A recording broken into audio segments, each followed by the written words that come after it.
আসসালামু আলাইকুম। Hello guys, কেমন আছো সবাই? আমি সুলতানা ব্লগ আজকে তোমাদের সাথে একটা ছোট্ট ভিডিও শেয়ার করছি তরমুজের।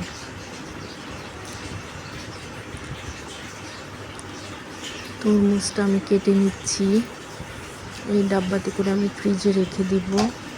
সন্ধ্যায় বের করে এটা খাবো, আমার পরিবারের সদস্যরাও খাবে, সেজন্য স্লাইস করে কেটে রেখে দিচ্ছি।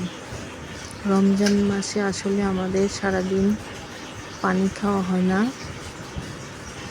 কোনো খাবার খাওয়া হয় না, সেজন্য শরীরে পানির ঘাটতি দেখা দেয়।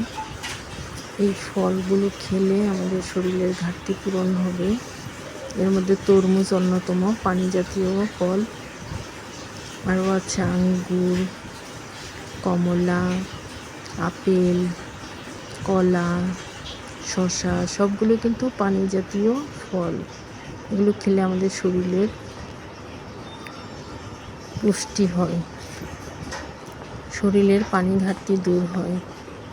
তাই সন্ধ্যায় আজকে আমরা এই তরমুজটা খাবো, এই জন্য স্লাইস করে আমি মূলত রেখে দিচ্ছি, ডিপ ফ্রিজে রেখে দিব ডিব্বাতে করে।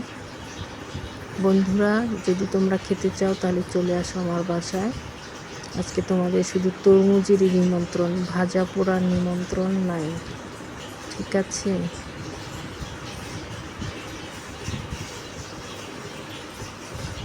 আর যদি তোমাদের একটু ভিডিওটা ভালো লাগে একটু লাইক করো, কমেন্টস করো,